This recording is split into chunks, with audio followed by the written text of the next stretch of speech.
mikaniza kawa po mikaniza kaba palikina yebi si ataki mobali boye to teka ngo mona ki aselema kusikila ndina na convier wana na kanda wana ndabuya ki desala ki ngai nisina kino kosimba kisi donc Yaya tu as découvert on a ça petite beaucoup les comment ils m'ont sur les émotions maman en tant que mukolonda oui, bah, origine, elle est papa, n'a pas monté, papa, n'a pas fouca, mais n'a pas monté, papa. Ça n'a pas ça, fouca, papa, n'a pas monté, n'a pas monté. Bandana. N'a pas monté, papa. Même si Sarah wana, a sala ne lokuti. Ok. Sarah na sala ne lokuti, nzamba tanga likolo. Na baby si mote mayana bango po ina Sarah. D'accord, moi la télé au mot, tu peux la tirer quand tu la fais. D'accord, il n'a pas façon haute. Maman a dit ça, na 5. Jamais. Na fukama ki vraiment na bibali misangai. Neka papa le kalobi, les esprits mon des ay katnanga et bando contrôler nga yango mona ke non na zaina batiti de wana. Neto kabona awa ke para dino. Atama nisela nanga kopita ngambuti. Baleki no kijagani. Pour muto azo se diviser, asa déjà au contraire ya maloba nzambe.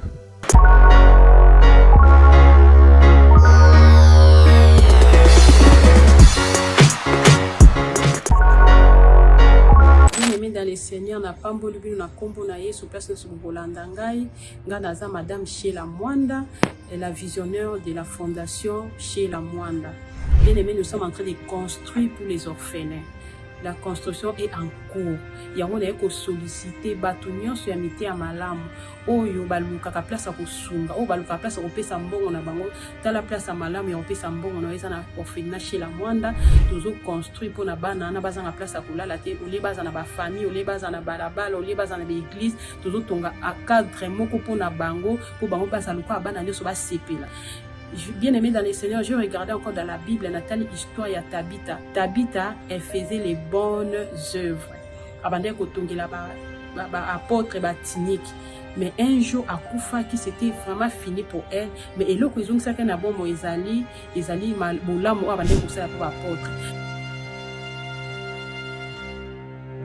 Bien-aimé, ne te fatigue pas à faire le bien. Alors je suis venue interpeller à toute personne qui a la bonne volonté, qui cherche où aider les enfants, qui cherche où donner son argent dans la place ya malamu ya kuchambongo na yo, totongela bana nesika, nzamba kozanga te kopambo la génération future na yo, parce que tika la nanunga mutute, c'est ce que je voulais interpeller, que le Seigneur nous bénisse, que le Seigneur touche nos cœurs ensemble et tout tient ma bobo to continuer œuvre to bandi et que les rapides, nzamba kozanga te kopambo. Je vous aime bien. Que le Seigneur vous bénisse, que la paix du Seigneur entre dans vos cœurs, dans vos maisons, dans le nom de Jésus.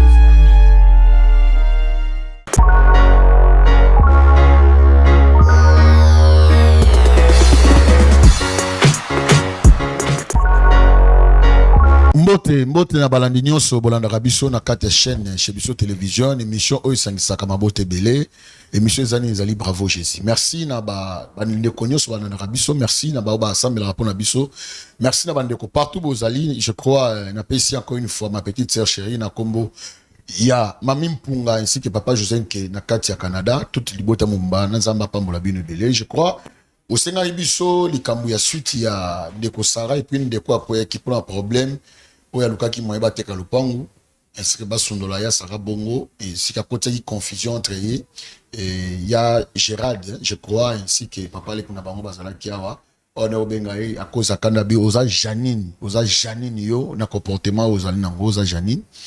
Je crois to landela kinde ko moi si c'est en ici to prier ki pona ye et puis après nango wana to kene na orphelinat.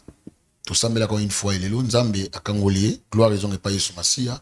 Et la sœur a aussi directement orphelinat. Aïe, awa, parce que, à l'occasion moyen, azong la mobile n'est qu'à tout le bandit en Afrique, azong la mobile n'est et parce que bilo connaît nyon, c'est ça qu'on a tout les akuna, mais, mobile l'ingité, au chama connaît puna. Et yango a sengi que, azong awa, parce que tout le quelle solution, parce que bilo connaît nyon, so, et ça qu'on n'a pas besoin, parce que réconcilier la mobile n'est, ba, songana. je crois yangwana tozana ndeko ya mwasi toza awa président Chiki Muka topesho merci ce que zali maman Lydie zama pambolo les 10 mercredi c'est mercredi ici sortie officielle il y a orphelinat Bravo Jésus toza précisément na matete na quartier Viaza toi juste libanda podium kozala papa Michel Bankenda kobeta Paul Bankenda bakobeta ainsi que d'autres couples koya bana bakozala na koliana komelo wapi au rendez-vous soko za invitation te ne venez pas koyate parce que zali sortie officielle il y a orphelinat Bravo Jésus je crois beaucoup monde en ndenge kozala et nzambe alola kozata to merci na ba partenaire nyonso sunga ki atinga $150 pour que na contribution et pour journée les kamalamu en tout cas maman Francine depuis Suisse nzamba pambola yo et bande konyoso wa sali wana za pambola na bo santé Sylvie Bayonne merci beaucoup que Dieu te bénisse beaucoup merci Mbote yaya. Mbote papa nanga. Bonne santé. Santé vraiment ce qu'on est bien. Ah c'est quoi bien. OK. Bonne prière et l'équipe bien. El bosso na 5 peu merci pour la délivrance sur l'équipe kati nanga vraiment. OK. Bon sino felna no moni na vraiment na kutana bino pona makambo o c'est pas ça qui propos ngai. OK. Mais depuis makambo no c'est leka ki mobile na ngai nazo benga ya zo ya mangai te. Azo linga même pas kutuko yoka ta voix nanga. Mais nazo na loko ona ko fongola. Parce que ngai naza mutu ya ba vie nanga. Donc nazaki mutu ba vie. Ngana j'arrête okutana ki na boîte. OK. Les ala ki mobile okutana na boîte, ni za tokota hotel. Ya memi nga juste tina ndako. Là na biso butu mbimba, tongo boye, tunie. Papa off futelaka ou bien ndenge yebisinga ke eza pa na bango bango asope na moni na moni ke mobali nanga aza responsable ya lipango wana. OK. Singa pembongo ngai toyokani mais mobali vraiment sepeli nanga to kuma pina mwasi pa na mobali vraiment. Moi tamona ke pa biso na yo tale na seli mo jour moko mo 2 jours dans son aïe mon ko na carte bilamba nanga mon na lali mo 2 jours mon tiki 3 bilamba na memi ka nzoto donc tina ko koma pana bango présent tout za kanale ki no na sara tout za na biso bien siko atake ka to vanda na tunie papa oh vraiment il pas on a bino et biso ke il pas on a bi tunie bongo mikaniza kawapo mikaniza khaba paliki yebisi ataki mobali boye toteka ngo namona ki aselema kusikila ndi na convie wana na kanda wana nda boyaki de sala ki ngai nisine ki nikosimba kisi do mona ki nyose koma ki mobala banda ko yokela nga nyoto na koloba même si sara wana asala ngelokuti. OK. Sara na sala ngelokuti nzamba tanga likolo na baby si motema yana bango po ina Sara. Na Sara wana zaki bien vers ngai. Papa na ngai. Ne singi ba limbisa ngai, na sina likambo na bango te. Vike kwa vie mote salinga bongo papa. Na vie mingi. No mona lenga na baby sa vie na bango. Papa na ngabo limbisa ngai. Limbisa na autonga na sali. Na posela mona mobali na ngai tozonga sika moko. Nesenga boli, senga papa boli, na senga paliki boli, misina senga pena Sara na mobali na ngai tozonga. Na yebite papa. Na kosala ndenge nini?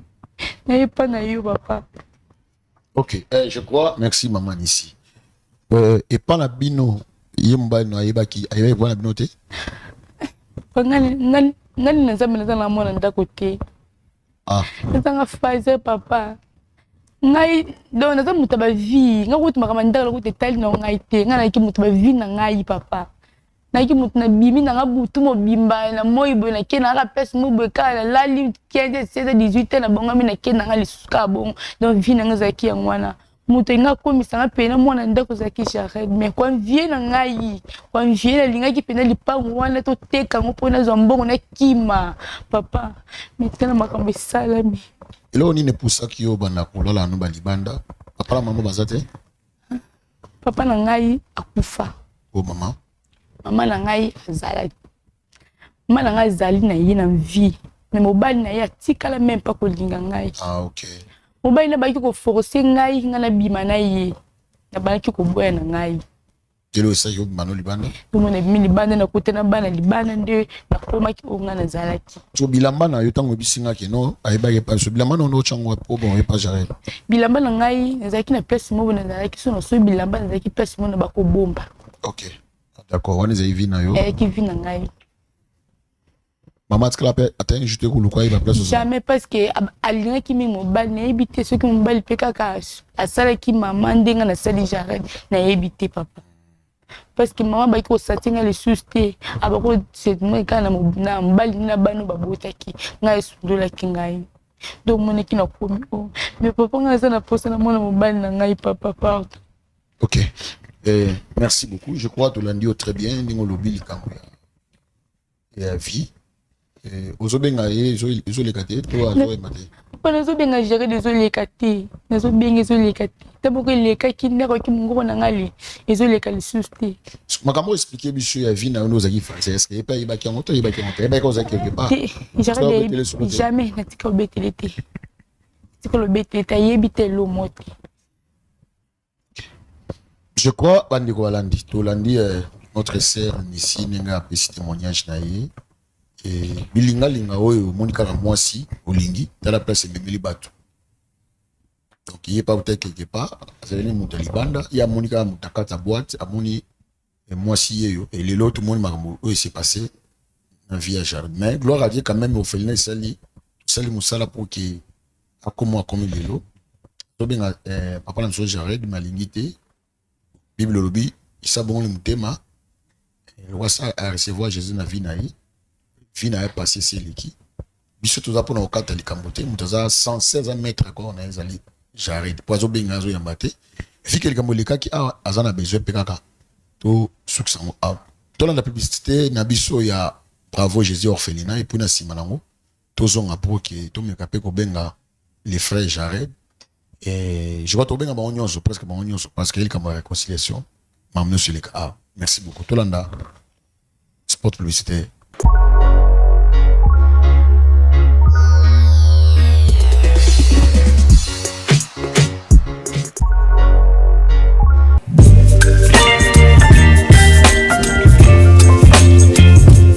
Sala, juste, il y a Bolingo pour n'avoir orphelin.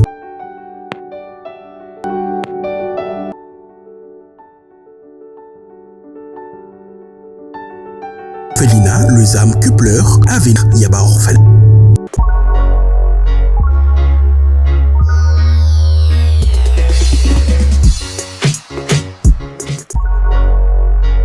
Merci Bandeko Balandi. Toto landa publicité ya orphelinat. Bravo Jésus. Oyo wapi sorti officiel nango ekozala le 10 juillet mercredi. Ils ont précisément dans la quartier Viaza. Quartier Viaza numéro 27A. Mais vous allez juste na balabala dans la boulevard wana référence à City Train ou to kutana wana to na papa Hardy, Michel Bankenda ainsi que na Paul Bankenda nde bango bakoya ko agrémenter journée wana ça sera chaud. Et tout bien si presque orphelin ba ozala koliana komela. Vous allez avoir nos rendez-vous. En tout cas, vous avez participer $10, $20, $100. Ça ne peut pas déconner. Pour que l'organisation soit vraiment à 100%.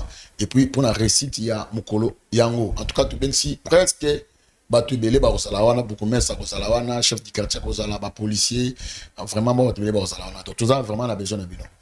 Notre baki que tu as mobile, mais famille peut m'embasser comme qui donc on a pas parlé qui tu as ainsi que na Yasara enfin basali bazana biso awa maman ici le baki ozobenga nozo zoité je crois la famille est là olinga nous avons besoin vraiment que ozonga na mbai na yo nous avons besoin makambo to ba awa olo bango pe na miso na bango effectivement si que bazala na motema ya ko pardonner ora sirenga. Oui, non, le okay. papa. Merci beaucoup. Papa Mosolo, ce qui famille Zali, beaucoup de sabanguni ont son balamor bakota. Ok, maman ici a besoin, il y a kozongana mobile nae parce que l'élevant c'est petit et Yesu Massia s'est glorifié. Beaucoup de sa famille rapidement. Bakota, Bokota rapidement. Oh, en tout cas, waouh. Gloire à Dieu. En tout cas, merci beaucoup. Yassara, merci. Okay, merci beaucoup. Et non, Yofanda. Faut respecter papa Mouké Azanarate. Merci beaucoup. Bonjour. Ok. Merci beaucoup. Je crois, tous en la famille Zali, Yawa. Et Fiki Moussala, monsieur Saka, il y a réconciliation. Donc, tout sali Moussalango pour que famille ait comment. Merci beaucoup. Il y a Sarah, merci. Papa Lek, ainsi que merci. Papa Nabiso. Nous avons toujours le conseil au Nina. Évite les problèmes, les amis. Je crois que vous avez bien. Moi, quand vous êtes en famille. Ouais, to bongisaki eza libota baza bana tokoki kogarde bakanda na mitema te en plus toa bato tosambelaka. Ah, merci. Mpe nafanda na bana tosololi na retire baparole et puis mwana ameki kosexcuse po ezalaki mpe ye te ye mpe azalaki sous contrôle esprit moko boye nde abandaki kose comporte ndenge ase comporte wana. Ok, merci beaucoup. esenga vraiment bien bakoso opesaki biso tinaki na ndako vraiment nde nasengaki vraiment babolimisi na ngai epai ya papa leki na ngai mpo totikalaka na ye na petite sœur na ngai nafukamaki vraiment na babi balimisa ngai nde ka papa leki alobi eza esprit moko nde ezali kati na ngai ebanda kocontrole ngai yango mona ekeno nazali na batitide wana. Enfin, la petite sœur, ça va? Hein? Non, ça va. Leki nanga vraiment. Leki nous vraiment. Moi na maman na ngai. En tout cas, merci beaucoup. En tout cas, c'est très gentil. Bon mot à côté, mon ça. Ouais, le plaisir est partagé. Ok.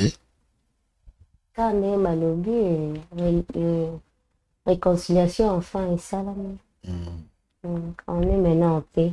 En paix. Quand même, vous s'est pardonné, puis ta place à vous pardonner, puis grand frère. Oui, oui. Ah, ok. Le pardon est réciproque. Merci beaucoup. Je crois que vous allez quand même étonné à comment comment on a ici. Où il y a ça juste à côté de nous. Ça a besoin de nous parce que regarder qui est maintenant Koloana, que n'a rien à orphelinat. Il était dans la délivrance et puis ça m'a s'est manifesté. Mais enfin, de regarder d'ici côté, je crois qu'il y a ça censé à Koloba. Il y a des paroles n'a été. Ici. Papa Leki. J'arrête.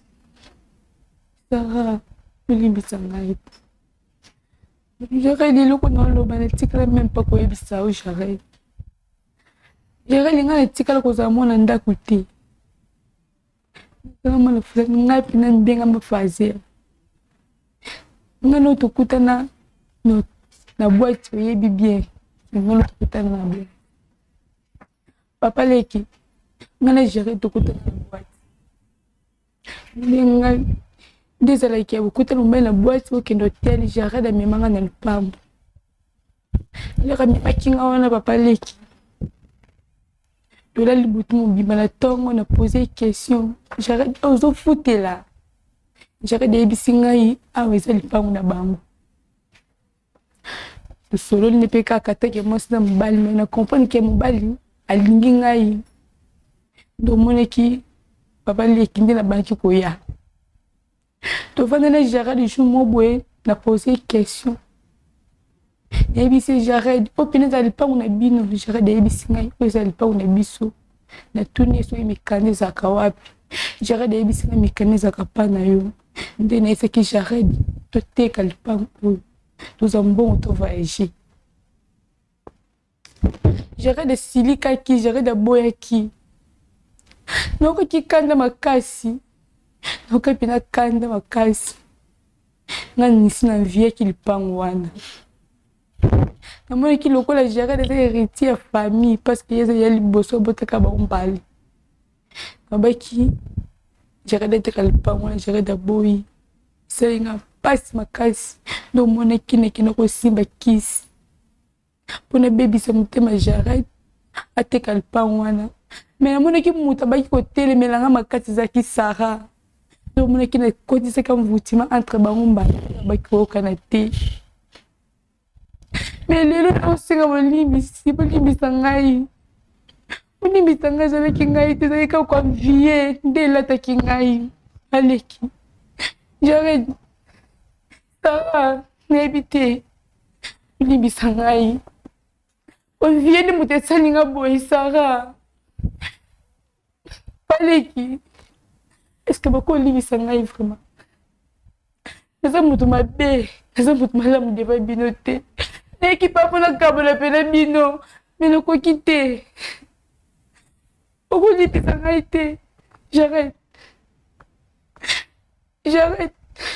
Sarah limisa ngai Sarah natikala ozala mabe te Sarah ninga munalingaki onde te Sarah pardon aleki Sois place, femme.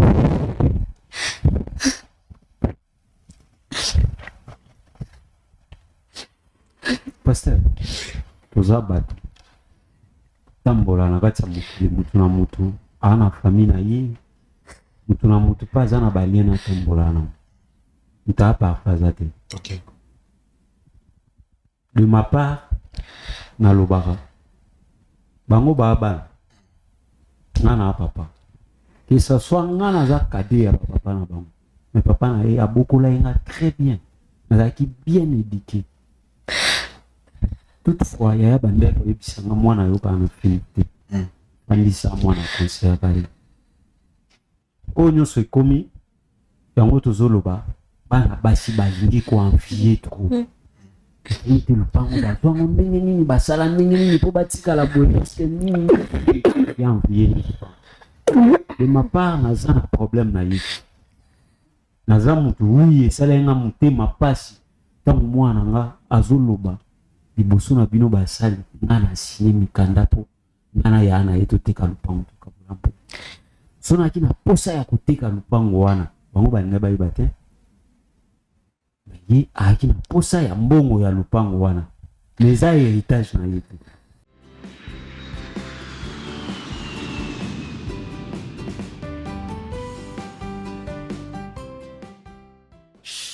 Oyebi nga ne sobe toyoka na kate. Nataki demi français. Moi na beti de frère au Canada échoué. Mbonga passion. Babimisi biso visa mabe totelengani na aéroport. Soka yoki yango. Akotola biso. Kasasa yoki yango. Ye wana mwana na totindela kai bambongo. Bandi kunanga. Guerre d'esprit ya nini tuzaka nango. Baruba mutu atunaka aliaka nyama ikirati. Uyanga mwana. Enko une femme. Canada. Osalaki ndenge nini? Ndio momoni bisoto tamboli awa lingwala zona tuchasa mobaba kotko so ba tête. Poto retrouver place au moni bouillé. Mon peuple périt faute de connaissance. Makelele etondi ki chasa mobimba. Mais ba ose le loko bolonga. Biso tuzana sika obonga te. Tozali na croisement des avenues Willery et Dodoma. Moi na pas kende. Akufuta combien pour beta définir le terrain avant na Canada. Singleton, ou de bengi mutu moko, ils en ont $7. Couple, ils en ont $15. En famille, peu importe le nombre, ils en ont $20. Alors, on a informé bien dans service, nous sommes tous en amour, dans 4 agences, le Corp, Entrée Express, Canada Multi Service, tout ça, dans inscription, dans l'université de Ottawa, tout ça, la paix inscription, dans l'université de Moncton, tout ça, la paix inscription na université il y a 3 rivières. Na monike na janso yo Canada ya sirisi. Entrée Express Canada. Société Amity Service Liquor.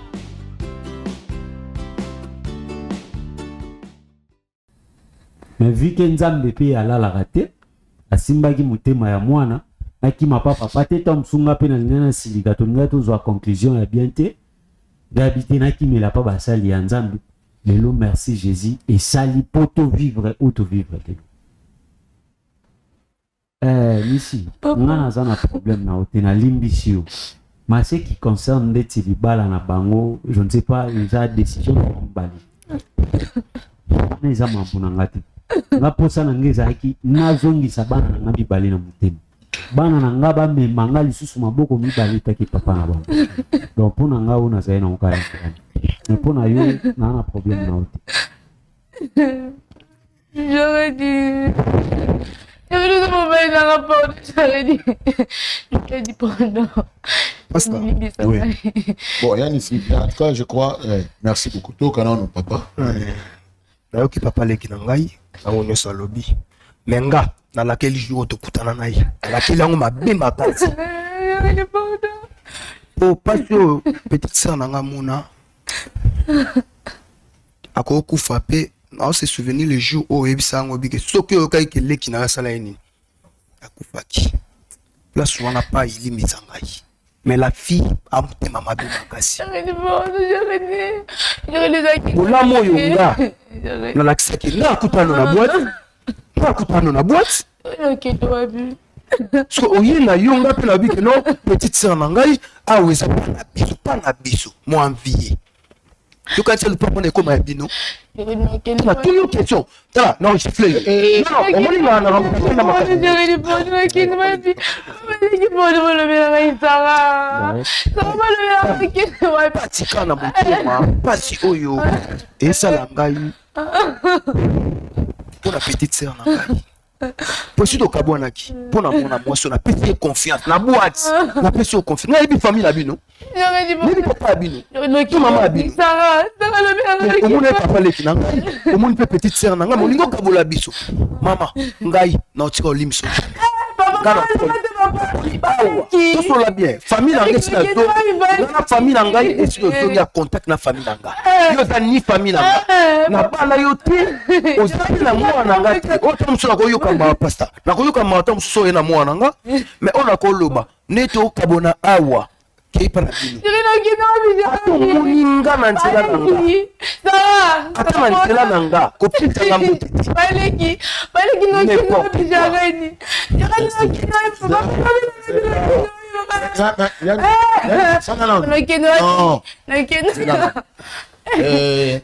Pardon. N'habitez à Sarah. Je crois, pardon, ça puissance moins élevée. Si vraiment vous êtes des chrétiens, dans la mambo bolingo et batu na kota kate. Je crois, yondo qui n'a problème à awa panabiso, il te trouver une solution. Peut-être à des fois qui voient, oh, il y a des fois mais pas le cas qui a soigné. Quand il y a des délivrances, parce que nzamba bozwa bavua na ndenge nzamba azwaka anduma na boîte akuta na nzamba azwaka mutu na ndenge pele peut-être biso nzamba azwi biso na sona biso bino témoignage eskanza poso na nga azwaka na voix normale na nga sa ilete fene passer na bapasi moko boye nani yo kuama po lelo oyo nzamba azonga place azwi peut-être ezaki voix nzamba efala azwa yo to na problème wana je crois que c'est pardon aliki na délivrance na bakangolier lelo asa oboye bakiete comme quand même c'est peu besoin baptême parce que ils appellent ça ça on a besoin c'est ton grand frère pardon le grand frère il a la marabé et de circonstances ce ne m'a monté ça dépend pour qui ça a besoin de toi il y a ça et il y a des fois ils ont dû voir à cause d'un évangéliste où il y a des gens qui est pour eux il lobby que ce pas mon comme moi voilà il y a ça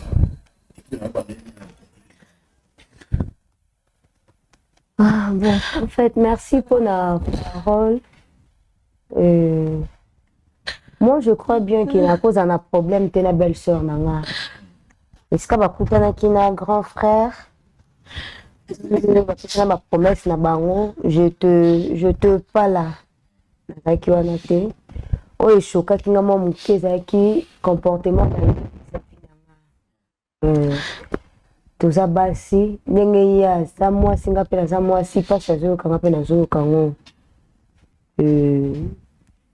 façon ya komaltraite ngai koluka kokabola bolingo mosusu ya bato oyo okutaki deja baza na amour baza ensemble yo ozobima ozokotaka wana mpo oyo osala division nde ezalaki bien te sepelisaki ata nzambe te parce que bible yango moko ezosenga biso oyo tozala uni po moto azoyo azodivise aza déjà au contraire ya maloba ya nzambe mais comme vous venez de dire que le pardon est une puissance qui libère.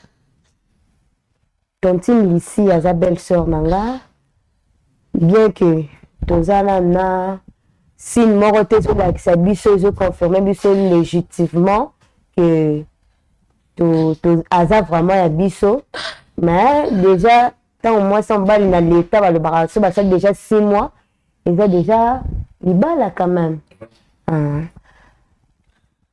naza na problème na yote.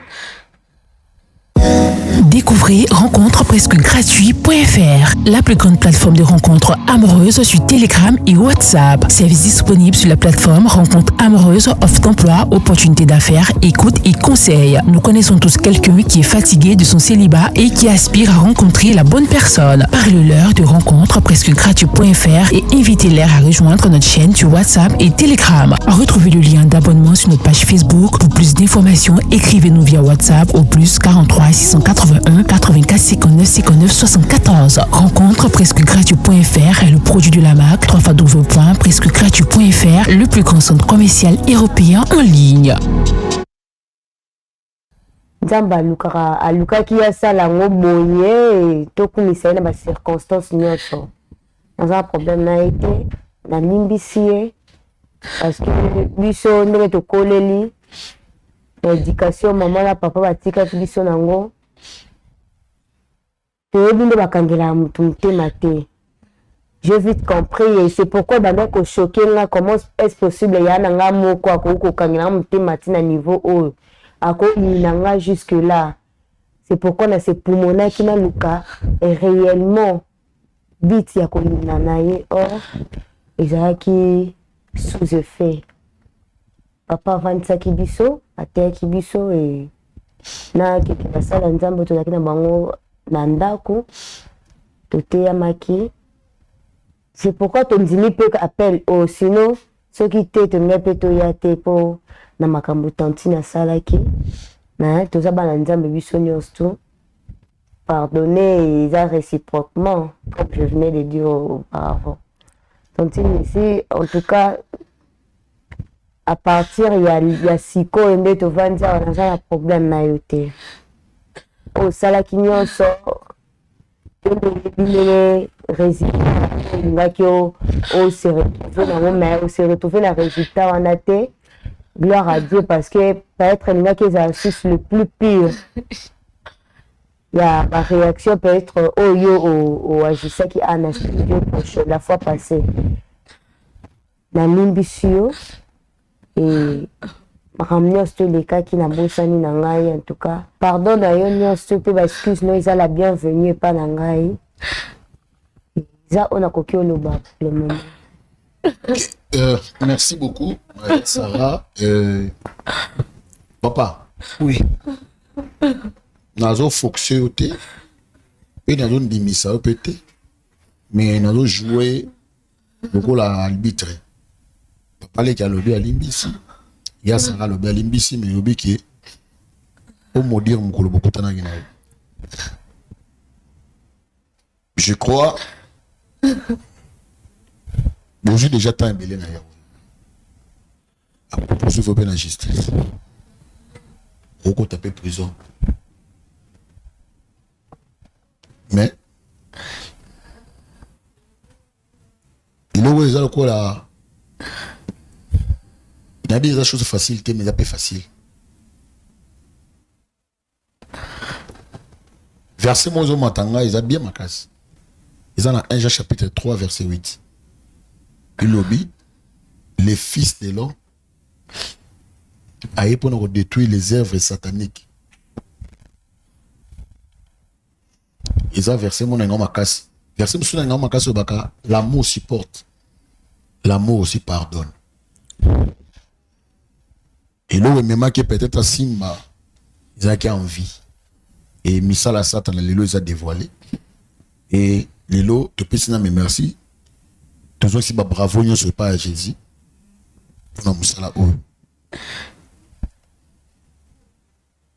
C'est votre choix. C'est kaka olongola maloba no omodir mokutana non ngala beni mokutana ngi parce que zaki la voix ou laquelle que yesu ngaka kota na kata vient mon amour. Ça y a été lo ni na golo. Oui. Merci pour moi. Na Arthur Sali naza mutu. Na pe na mabena nga. Mais kanda eza kanda ya mupaya. mais na vexio tangi wana nde zongisinga kibomoto na nga vraiment aza mwana mwasi mpe tozwi temps ya kopana ye nalimbisi ye Oh, gloire à Dieu. Gloire à Dieu. Oh, Jésus. Merci. Merci encore. Merci beaucoup. Merci. Merci beaucoup. En tout cas, merci. Je crois. Monsieur Sili, Sambea Pampola, réconciliation Kunzongi, et le frère Azui Azomisi Yaya, et puis il y a Sarah aussi.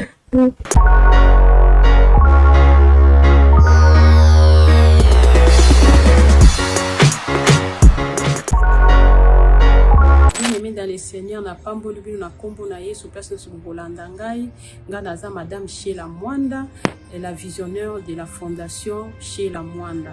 Bien aimé, nous sommes en train de construire pour les orphelins. La construction est en cours. Yango na eko solliciter batunyo sur amité ya malamu. Oyo baluka ka place ko sunga, o baluka place ko pesa mbongo na bango, tala place ya malamu ya pesa mbongo na eza na orphelinat chez la Mwanda, toujours construit pour na bana na bazanga place ya kolala te, ole baza na ba famille, ole baza na balabala, ole baza na l'église, toujours tonga a cadre moko pour na bango, pour bango baza luka bana nyoso ba sepela. Bien aimé dans les Seigneurs, je regardais encore dans la Bible, Nathalie, histoire ya Tabitha. Tabitha, elle faisait les bonnes œuvres. Avant d'être là apôtre batinique. Mais un jour, à Koufa, qui c'était vraiment fini pour elle. Mais elle a dit que ça n'a bon Ezali mal boula moi avant d'être ça pour apôtre. Bien-aimé, ne te fatigue pas à faire le bien. Alors je suis venue interpeller à toute personne qui a la bonne volonté, qui cherche où aider les enfants, qui cherche où donner son argent dans la place ya malamu ya kotiambongo na yo, totongela bana nesika, nzamba kozanga te kopamba la génération future na yo, parce que tika la nanunga mutute, c'est ce que je voulais interpeller, que le Seigneur nous bénisse, que le Seigneur touche nos cœurs ensemble, et tout tient ma beaucoup continuer œuvre to bandi et que les rapides, nzamba kozanga te kopamba. Je vous aime bien. Que le Seigneur vous bénisse, que la paix du Seigneur entre dans vos cœurs, dans vos maisons, dans le nom de Jésus. Amen.